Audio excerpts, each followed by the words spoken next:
नमस्ते प्रणाम। मैं हूँ संजू यादव। सभी दीदी बहनी का स्वागत बा हमारे यूट्यूब चैनल पर। दीदी बहनी बहुत ही प्यारा सोहर गीत लेकर के आएला। पति पत्नी के में नोक झोंक बहुत ही प्यारा है, बहुत ही पुराना यह सोहर गीत है, लेकिन दादी माई के ज़माने का यह गीत बा, लेकिन बहुत ही प्यारा है, पारंपरिक गीत है। तो सुनत जा लोग। और जौन दीदी बहनी हमारे चैनल से ना जुड़ल हैं तो जुड़ जाएँ और हमें भी जुड़े का मौका दें। लाली पलंगिया बैठल रनिया त राजा से रज कर राजा से रज कर हो। राजा 4 महीना गर्मी दिनवा घर के चली आवा घर के चली आहवानु हो। राजा 4 महीना गर्मी दिनवा घर के चली आवा घर के चली आहवानु हो। लाली पलंगिया बैठल रनिया त राजा से रज कर राजा से रज कर हो। राजा 4 महीना गर्मी दिनवा घर के चली अवता घर के चली अवत्यानु हो। रानी भेजी देव पंखा कूलरवा घर के नाही औबै घर के नाही औबै हो। राजा रानी भेजी देव कूलर से पंखा घर के नाही अबै घर के नाही अबै हो। रानी भेजी देव पंखा कूलरवा घर के नाही अबै घर के नाही अबै हो।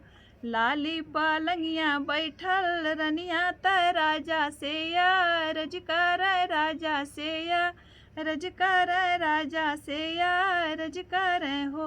राजा 4 महीना ठंडी दिनवा घर के चली औता घर के चली औतानु हो। राजा 4 महीना ठंडी दिनवा घर के चली औता घर के चली औतानु हो। तो राजा का कहत हैं, रानी भेजी देबै तो सकर जैया घर के नाही औबै घर के नाही औबै हो। रानी भेजी देबै तो सकर जैया घर के नाही औबै घर के नाही औबै हो। लाली पलंगिया बैठल रनिया त राजा से रज कर राजा से रज कर राजा से रज कर हो। राजा 4 महीना बरखा दिनवा घर के चली अवत्या घर के चली अवत्यानु हो। राजा 4 महीना बरखा दिनवा घर के चली अवत्या घर के चली अवत्यानु हो। तो राजा का कहत हुआ,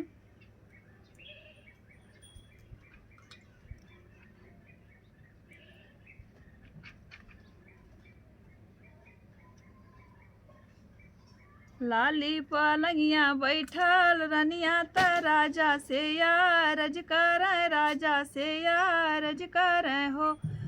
राजा 4 महीना बरखा दिनवा घर के चली अवत्या घर के चली अवत्यानु हो। रानी पक्का पक्का महल उठैबै घर के नाही अबै घर के नाही अबै हो। रानी सानादार बंगला छवैबै घर के नाही अबै घर के नाही अबै हो। लाली पलंगिया बैठल रनिया त राजा से रज कर राजा से रज कर हो। राजा हम होई गईली गर्भवती घर के चली अवत्या घर के चली अवत्यानु हो। राजा हम होई गईली गर्भवती घर के चली अवत्या घर के चली अवत्यानु हो। राजा जो हमरे होई हैं हो रिलवा त पापा के कहीं है त पापा के कहीं है नु हो। राजा जाऊ हमरे होई हैं हो रिलवा त पापा के कहीं है तय पापा के कहीं है नु हो। धाना नैहारे से बीराना बोलाया तय पापा कह वाया तय पापा कह वाया नु हो। धाना धाना नैहारे से बीराना बोलाया त पापा कह वाया त पापा कह वाया नु हो। धनिया नैहारे से भैया बोलैहा त पापा कह वैहा तो पापा कह वैहा नु हो।